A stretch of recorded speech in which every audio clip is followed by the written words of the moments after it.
Hi everyone, I'm Timothy Von Reuden, better known as Von Art Online, and I am an independent artist based out of Wisconsin. And today I'm going to share my thoughts and advice on working with line art. So really quickly, before we get into working with line art, let's first talk about the tools of the trade. So I primarily like to work with a mix of traditional and mechanical pencils. They each serve their own function, and although I was very stubborn in high school and most of my college days where I only worked with mechanical, I can kind of understand the importance of traditional now that I'm a bit older. So as you can see here, there's a very evident line thickness difference between the 0.7 millimeter pencil and the 0.2. And I love my 0.2, but it definitely works far better in the final stage of the rendering process. I like to use my 0.7 for quick sketching. Now, for line art, and for most of the pieces I do now, when I start out, hi everyone, I'm Timothy Von Reuden, better known as Von Art Online, and I am an independent artist based out of Wisconsin. And today I'm going to share my thoughts and advice on working with line art. So really quickly, before we get into working with line art, let's first talk about the tools of the trade. So I primarily like to work with a mix of traditional and mechanical pencils. They each serve their own function, and although I was very stubborn in high school and most of my college days where I only worked with mechanical, I can kind of understand the importance of traditional now that I'm a bit older. So as you can see here, there's a very evident line thickness difference between the 0.7 millimeter pencil and the 0.2. And I love my 0.2, but it definitely works far better in the final stage of the rendering process. I like to use my 0.7 for quick sketching. Now, for line art, and for most of the pieces I do now, when I start out, I use a lighter H pencil on the hardness scale for traditional pencils. And that's because it's light enough that it can be erased if necessary. And also, you don't have to be as worried if you're doing a scribble for an underdrawing.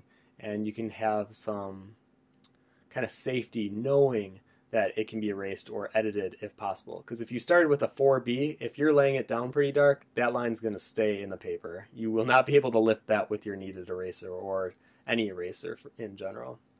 So when I'm working, I like to start with a 4H first, then work my way to an HB, and then I'll do my final punch and values with a 4B, and then if necessary for detailing, I usually work with my 0.2. I don't work with my 0.7 as much anymore.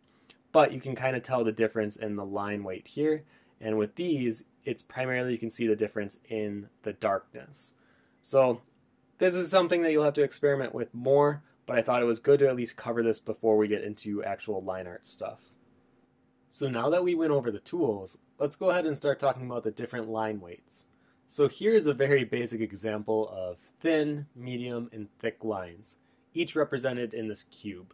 And you can see the difference initially when you look at each, how the first one feels more delicate, where the last one has more of a strength to it. And the bottom one is a mixture of all three. And you see this a lot in comics and animation styles, where you'll have a thicker line representing the outline of the silhouette and the inner lines representing the detail. So the character would be outlined in a thicker outline, and then what they're wearing, what they're holding, will be represented with thinner lines. And this is a really nice way for the viewer to differentiate the different subject matters in the scene, especially if you want to separate the main subject matter from the background. So for your own drawings, I would recommend trying each of these different line weights out, and you'll kind of see which ones call more to you and the different narratives and different expressions that are given off just based on the different thickness that you're giving your lines. Now, this doesn't mean for the entire outline you have to stick with one. If anything, I recommend having some areas of your outline be much thicker and other areas being a little thinner. And that variation will also play into the way that it is represented. And honestly, I would try experimenting with different line weights throughout, and you'll come up with something that is uniquely your own at the end of it. So if I go into a drawing with full intention that I'm trying to create crisp edges and line art, I will usually start with a H pencil. I'm using a 4H, and I'll do like a rough kind of pass at the foundation for proportions and to try to get more of a perspective on how the end result's going to look. So if this was going to be a rabbit, just block out the head. And sometimes your lines can be even more fluid than this. They can be much bigger. You can try to capture the movement slightly more.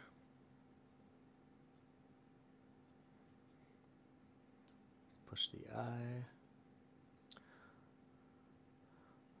And you can see how I'm not really pushing any fine level of detailing.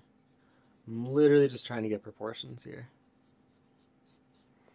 Then as you get a little more comfortable with the shape, if you like it, and remember, your eraser will be your best friend at this stage if you need it. But I like to kind of work my mistakes in, unless if they're really like a glaring problem, then it has to be edited. I have a big issue with leaving anything that I can see as a mistake in my drawing, just plain and simple still in the drawing. So I have to go and edit it. But at this stage, when it's so loose, and since I already had a concept in mind, I kind of know where I'm going with this. But otherwise, if this was more free sketching, it would be even more loose than this. And it's totally okay to have loose underdrawings. I want you guys to be comfortable with that. So I won't push too much more than this. And I'll start to do a brief example of where to go from here, and then I'll show you what it will look like when it's all done. So I'm going to turn this slightly. And from here, if there's any lines that are a bit too dark, I'll just dab it with my kneaded eraser. And then go through. Now mind you, I'm still working with the same pencil, but see how when you apply a bit more pressure, it really does appear much, much darker.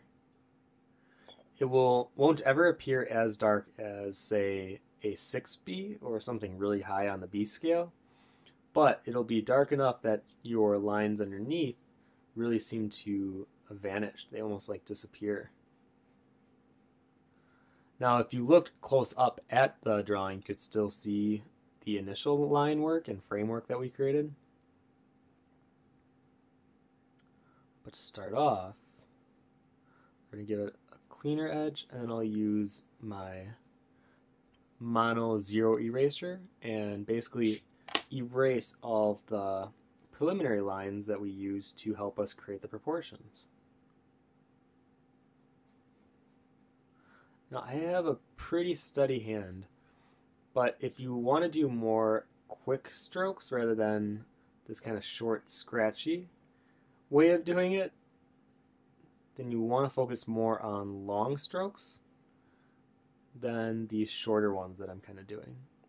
Now a lot of this is personal preference, so this I don't really have to go over teaching you on, because you are going to do however you normally do it, because that's what's comfortable for you. And it's kind of the beauty of art, is we each kind of find our own way of working, our own method, and you just keep elaborating and evolving that, which is really kind of beautiful. So I won't work on the inner lines too much. But then from here, I would go ahead and take the eraser, as you can see, and clean up the edge. Now if I wanted to make this much darker, I could pull out a darker pencil on the value scale, but I think for now we're going to leave it be. And I'll show you what this looks like at the end and continue our little tutorial. So here's our rabbit all finished up, and the thing I really want to point out with this is you can see the difference in the line weights between the outline of the rabbit and then the details within. And this is very important when understanding line weights and controlling them.